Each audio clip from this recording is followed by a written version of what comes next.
Number 1. What is the stone of Jacob, a Hebrew patriarch, doing beneath the queen's throne chair? Number 2. Why was the queen crowned at her coronation ceremony on top of a symbolic Egyptian step pyramid? Number 3. The monarch's crown has 12 stones at the base, each representing the 12 Hebrew tribes. The 12 stones of the 12 tribes were also worn on the breastplate of Hebrew high priests in Canaan. Number 4. The Union Jack represents the reunion of the United Kingdom of the 12 tribes of Jacob, or Jacob. The Union Jack is red, white, and blue, the same colors as the 3 crowns of Egypt. Number 5. The royal scepter originates in ancient Egypt and was carried by the Egyptian god Amun and by Egyptian pharaohs, who called themselves the Son of God. The royal scepter is now carried by pharaonic descendant Queen Elizabeth II. Her scepter contains the world's largest cut diamond, called the Star of Africa.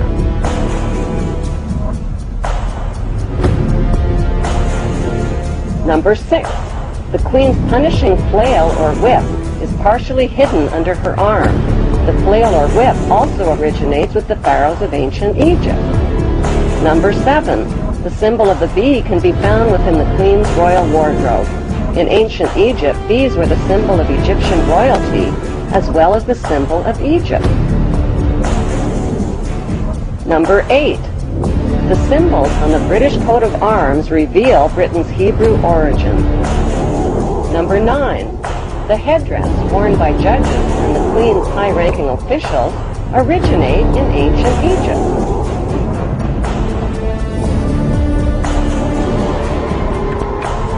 Number 10. Kilts, like the one worn by Prince Charles, originate with the Egyptian pharaohs who wore white kilts.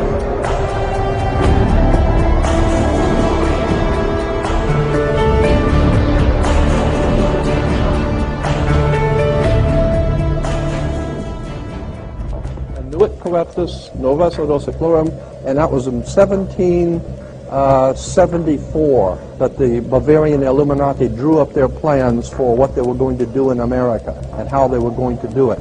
They were the basis for what we call today in our country the Bavarian Illuminati was the basis for what we call today the Colombian faction. The Colombian faction of the Illuminati came here right after this government was formed.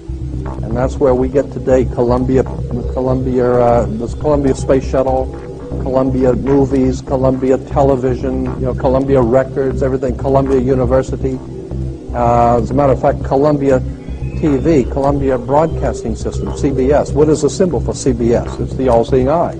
And that's why our government is in the District of Columbia, because these guys own our government. They print our money, and they own not only the government, but they own you. You are their property. So, in other words, these guys print the money, they run the country, and they own you, and they own everything around it. And so they make the laws, and that's why they can decide who can kill who, and who can get away with who, and who can get away with whatever, because they make the laws and they decide, all right? Iraq was the home of the very advanced culture going back to 4000 BC down to around 2000 BC of Sumer.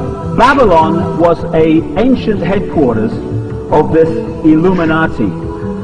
Like I said, and that's why, as we'll get to as we go through, these Illuminati today use a tremendous amount of Babylonian symbolism in their own codes and language. This is the area I'm talking about. Egypt came into it as well, but this area was crucial. These families exported themselves out into Europe, where they became the aristocracy of Europe and the royal families of Europe. When you go back to Babylon, you find that they worship the trinity of Nimrod, the father, who they symbolize as a fish, Minos Tamos, the son, Queen Semiramis. The Romans used to worship Queen Semiramis under the term Venus Columba, Venus the dove, because the Babylonians used to symbolize Semiramis as a dove. In French, the word for dove is columba. So Columbus was a play on Columba, the goddess, Queen Semiramis, as portrayed on an ancient coin. I've seen her somewhere before. When I research these secret societies, I have found that at the very heart and core of all these secret societies lurks the Kabbalah.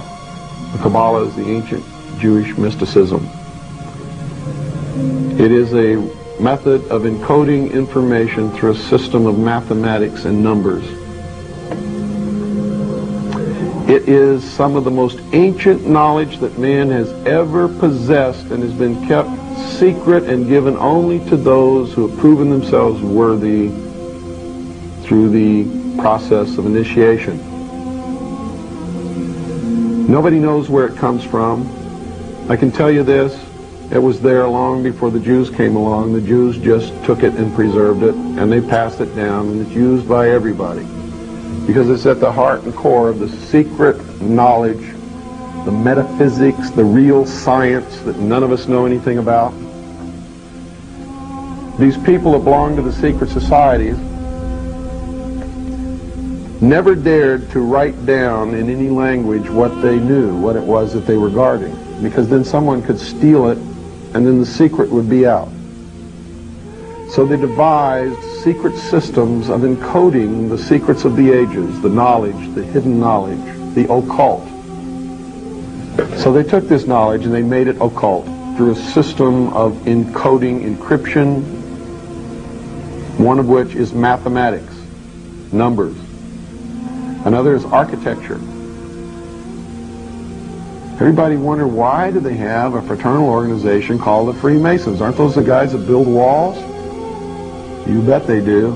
But every wall they build contains the secrets that have been kept and maintained throughout the ages, and it's encoded in the architecture and in the measurements of the buildings and in the mathematical formulas used to derive the geometry, the shape, the length and breadth and height of rooms, all encoded there.